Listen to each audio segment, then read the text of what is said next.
Algures entre um relvado em Atlanta e a Sala Oval, o Mundial de 2026 deixou de ser apenas um torneio e transformou-se num referendo sobre se ainda se pode confiar no maior evento desportivo do planeta. Pode soar dramático, mas basta olhar para o que aconteceu de fato no espaço de uma semana. Um presidente pegou no telefone e pressionou pessoalmente a liderança da FIFA. Um cartão vermelho desapareceu. Um golo que devia ter contado foi apagado do marcador. E algumas das vozes mais respeitadas da história do desporto começaram a usar palavras como vergonhoso, roubo à luz do dia e crime de discriminação. Isto já não é uma história sobre má arbitragem. Tornou-se uma história sobre poder, favoritismo e sobre saber se um mundial disputado em solo norte-americano está a ser moldado tanto pela política como pelo que acontece dentro das quatro linhas. Comecemos pelo momento que acendeu o rastilho. Na noite de 7 de julho de 2026, o Egito entrou no Mercedes-Benz Stadium, em Atlanta, e fez algo que quase ninguém esperava. Colocou-se a vencer a Argentina, campeã do mundo em título, por 2-0, quando faltavam pouco mais de 10 minutos para o fim. Durante grande parte daquela noite, o Egito pareceu estar prestes a assinar uma das maiores surpresas da história moderna dos mundiais. Depois, tudo se desmoronou. O avançado egípcio Mostafa Zico marcou o que seria o 3-0, um golo que praticamente teria fechado o jogo. Em vez disso, o VAR interveio, recuou na construção da jogada e identificou uma falta cometida vários segundos antes do remate. O golo foi anulado. Minutos depois, o Egito pediu pênalti quando o médio Hamdi Fatih caiu dentro da área argentina após uma disputa. O pedido foi ignorado sem revisão. A Argentina lançou-se então para a frente e marcou o golo da vitória aos 92 minutos, por Enzo Fernandes, selando um triunfo por 3-2 que levou os campeões aos quartos de final e afastou o Egito definitivamente do torneio. A Associação Egípcia de Futebol não ficou calada. No prazo de um dia, a federação divulgou um comunicado público afirmando que não aceitaria aquilo a que chamou uso indevido da tecnologia de revisão por vídeo. O texto apontava para o que descrevia como um padrão de incoerência na arbitragem, com decisões que moldaram diretamente o resultado do encontro. Segundo várias informações, o presidente da EFA, Hani Abu Rida, apresentou formalmente uma queixa contra o árbitro francês François Letexier e a sua equipa, exigindo uma investigação completa. O selecionador egípcio, Hossam Hassan, foi direto nas declarações depois do jogo, classificando a arbitragem como injusta e sugerindo que o próprio Mundial tinha sido comprometido pelo que a sua equipa viveu em campo. O que transformou uma queixa de uma só nação numa conversa global foi a reação de pessoas que não tinham motivo para tomar partido. Peter Schmeichel, amplamente considerado um dos maiores guarda-redes de sempre, disse sem rodeios que o VAR devia ter corrigido a decisão, descrevendo a não intervenção como um erro claro e óbvio. Colocou o golo anulado ao Egito, ao lado do golo tardio da Argentina, e pediu ao mundo do futebol que olhasse para as duas sequências lado a lado. Numa decisão, recuou-se vários segundos na jogada para encontrar um contacto digno de castigo. Na outra, com contacto sobre jogadores egípcios dentro da própria área argentina, apenas alguns minutos depois, a ação nem sequer foi enviada para revisão. Alan Shearer, um dos antigos avançados mais condecorados do futebol inglês, reduziu toda a polêmica a uma frase. Ou os dois lances são falta, disse, ou nenhum deles é. Teve o cuidado de acrescentar que ninguém estava a tentar repetir o jogo depois do apito final. Mas o tom deixou claro que via algo inquietante na forma como o critério mudou de uma equipa para a outra. Ian Wright, durante a transmissão, levou o argumento ainda mais longe. Se o VAR vai ser usado para retirar um golo por causa de um contacto na construção da jogada, defendeu, então tem de ser usado com a mesma seriedade quando Mohamed Salah cai dentro da área adversária.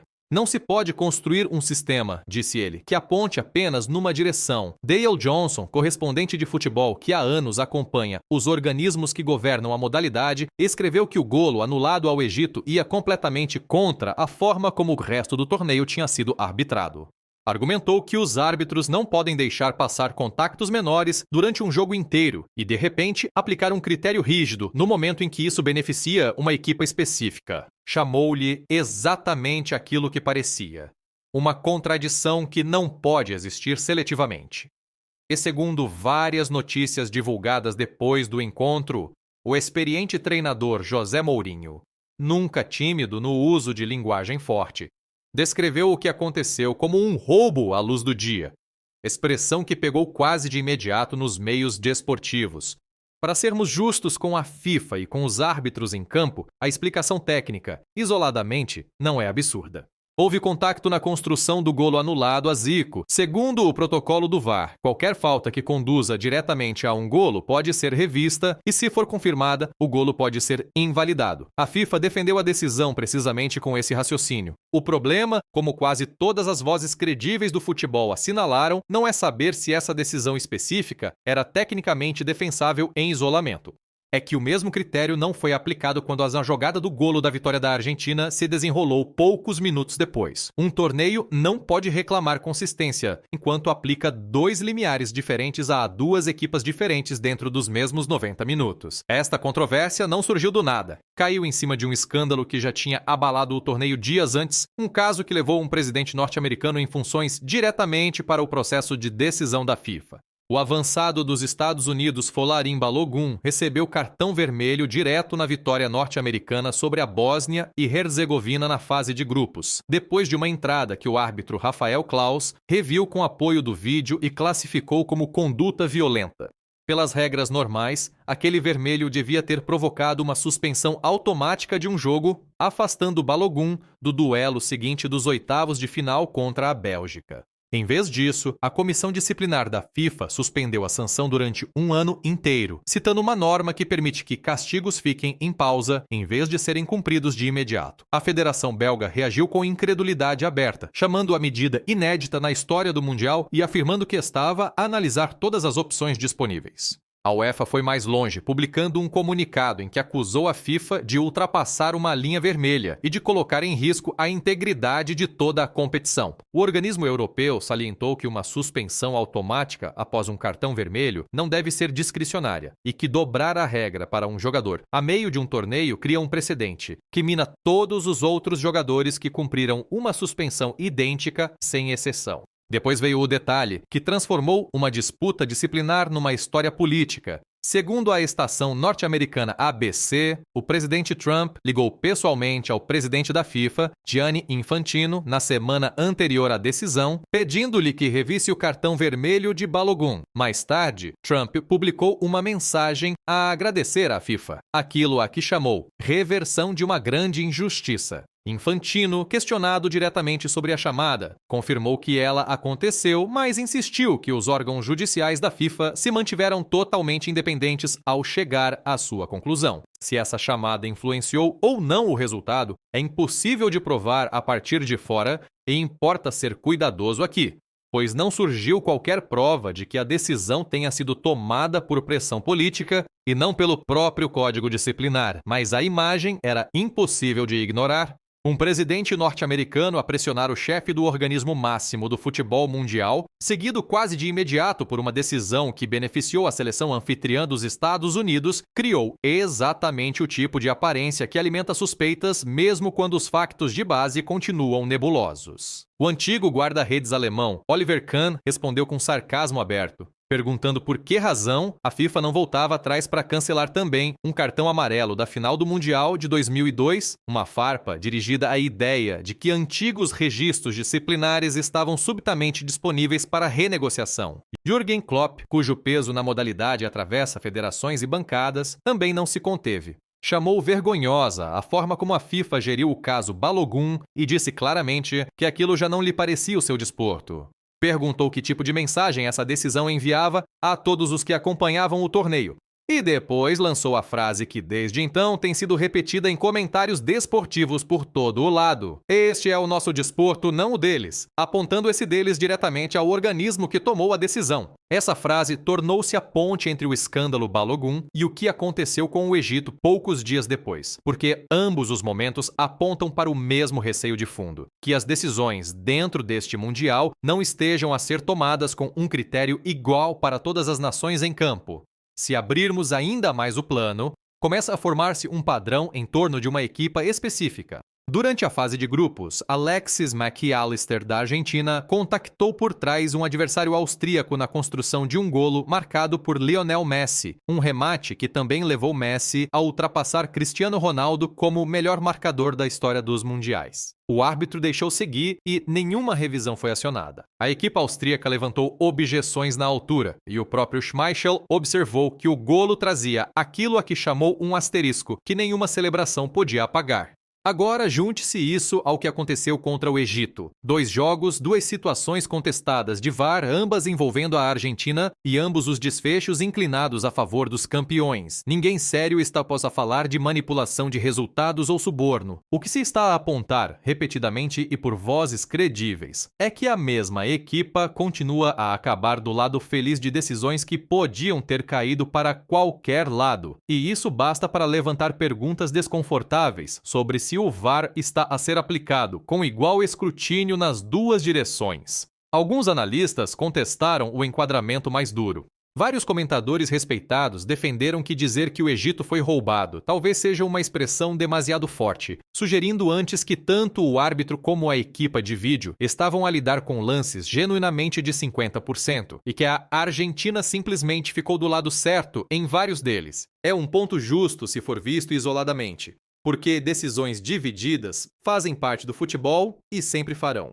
Mas o contra-argumento, apresentado entre outros por Dale Johnson, é que o lance que anulou o golo do Egito não foi tratado como uma revisão rotineira de 50%. A equipa de vídeo foi ativamente procurar na construção da jogada e encontrou uma falta que exigia esforço real para ser detetada. Essa mesma procura, esse escrutínio proativo, nunca foi aplicado ao contacto dentro da área argentina poucos minutos depois.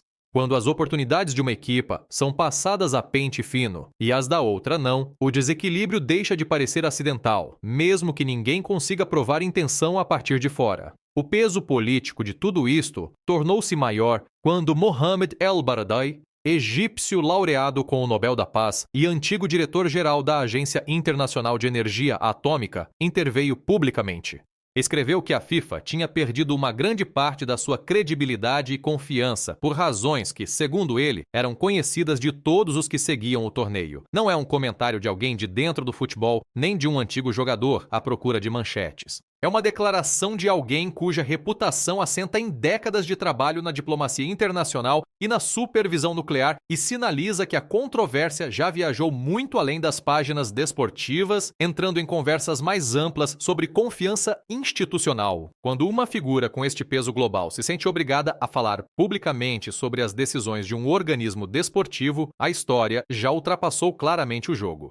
A FIFA, por seu lado, disse muito pouco para além de defender a base técnica da anulação do golo de Zico. A organização não explicou diretamente por que razão a mesma revisão proativa não foi aplicada à sequência que produziu o golo vencedor da Argentina, nem respondeu em detalhe à queixa formal do Egito contra os árbitros do jogo. Na história da governação desportiva, o silêncio perante uma pergunta direta e específica raramente soa a neutralidade. Costuma sugerir que uma organização não consegue explicar devidamente a discrepância ou que calculou que explicá-la em público criaria mais problemas do que simplesmente deixar o ciclo noticioso avançar. Com a frase seca de Alan Shearer, ainda no ar, ou os dois lances são falta ou nenhum é, esse silêncio tornou-se uma resposta por si só, quer a FIFA o tenha pretendido, quer não. Entretanto, o torneio continua e o próprio calendário elevou ainda mais a pressão. Os quartos de final apresentam agora Marrocos contra França, Espanha contra Bélgica, Noruega contra Inglaterra e Argentina contra Suíça, com os 4 jogos a decorrerem em estádios dos Estados Unidos. O quarto de final da Argentina contra a Suíça está marcado para sábado, 11 de julho, no Arrowhead Stadium, em Kansas City, e cada decisão que os árbitros tomarem nesse jogo será agora vista através da lente de tudo o que aconteceu contra o Egito. Qualquer contacto dentro da área que não seja revisto será imediatamente comparado ao que se passou em Atlanta. Qualquer revisão que volte a beneficiar a Argentina será tratada como mais uma prova de um padrão, não como uma decisão isolada. Esse é o preço da controvérsia acumulada.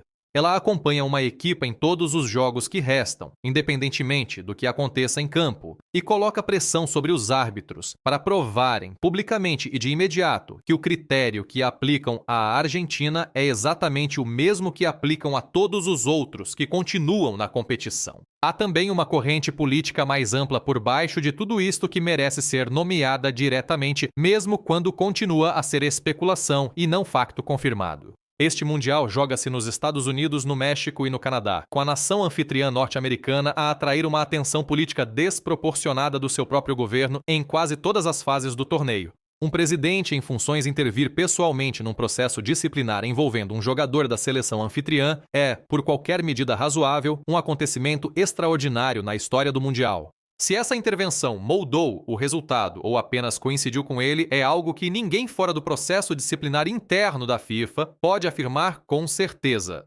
Mas o padrão que surgiu, a suspensão de uma estrela norte-americana revertida após uma chamada presidencial seguida dias depois por uma federação europeia a denunciar critérios incoerentes de VAR que beneficiaram a equipe internacional mais histórica do torneio, criou terreno fértil para o tipo de especulação que se espalha rapidamente nas redes sociais e nos programas desportivos. Alguns adeptos e comentadores têm avançado teorias segundo as quais a FIFA estaria a orientar deliberadamente resultados favoráveis para equipas de cartaz e para a nação anfitriã, de modo a maximizar o apelo comercial do torneio nas rondas finais. A FIFA não abordou estas teorias diretamente, e não existe prova confirmada que as sustente como facto.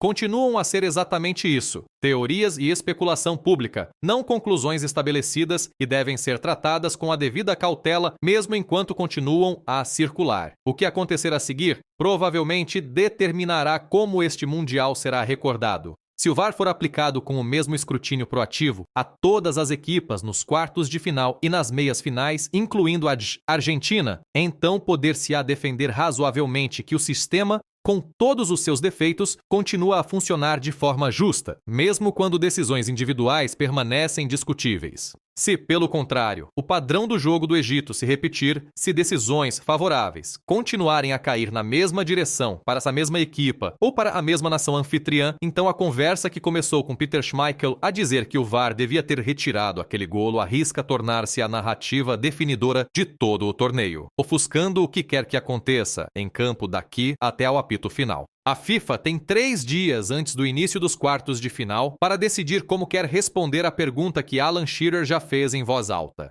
Até agora, escolheu não responder de todo, e cada dia em que esse silêncio continua, leva mais gente do mundo do futebol a tirar as suas próprias conclusões. Há ainda outro fio que vale a pena puxar porque liga quase todos os elementos desta controvérsia a um único local. A final do Mundial está marcada para 19 de julho no MetLife Stadium, em Nova Jersey, e esse simples facto elevou discretamente o peso de cada decisão contestada desde o início do torneio.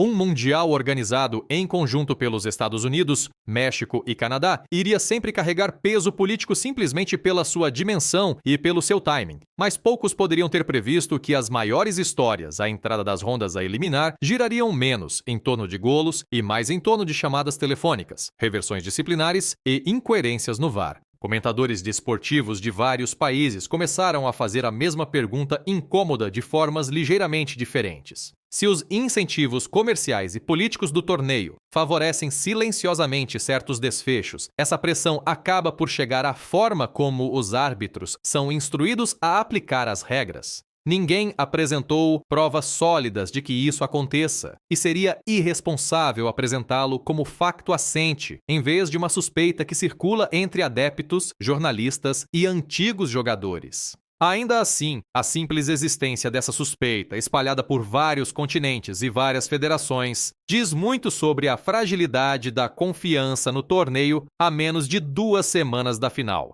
A eliminação do Egito também reacendeu uma conversa antiga sobre a representação africana e do Médio Oriente nos níveis mais altos do desporto, e sobre se equipas de fora da Europa e da América do Sul recebem o mesmo benefício da dúvida quando surgem decisões polêmicas. Comentadores desportivos egípcios apontaram para torneios anteriores em que queixas semelhantes foram levantadas e acabaram em grande parte por desaparecer sem resolução, argumentando que este padrão, sem uma resposta institucional séria, provavelmente voltará a repetir-se em futuras edições do Mundial, a menos que a FIFA altere a forma como documenta e explica ao público, em tempo real, as decisões do VAR. Alguns árbitros retirados sugeriram que a FIFA deveria obrigar os oficiais a explicar publicamente, poucos minutos após qualquer decisão revista, que limiar foi aplicado e por quê, defendendo que a transparência no momento da decisão eliminaria grande parte da suspeita que cresce depois. A FIFA não se comprometeu com qualquer reforma desse tipo e continua pouco claro se a pressão desta controvérsia específica será suficiente para forçar uma antes de o torneio terminar. Por agora, a Argentina segue em frente carregando mais escrutínio do que qualquer outra equipa ainda em prova. Um peso que nada tem que ver com seu rendimento em campo e tudo tem que ver com a carga acumulada de duas controvérsias distintas de VAR dentro de um só torneio. O Egito regressa a casa com uma queixa formal ainda sem resposta na secretária da FIFA e com um coro crescente de vozes respeitadas, de Peter Schmeichel a Mohamed El Baradei, a sugerir que há algo na forma como este Mundial tem sido arbitrado que não bate certo. Se a FIFA escolherá abordar diretamente alguma destas questões antes do apito final em Nova Jersey, continua, a partir de hoje, a ser uma pergunta em aberto sem resposta clara à vista.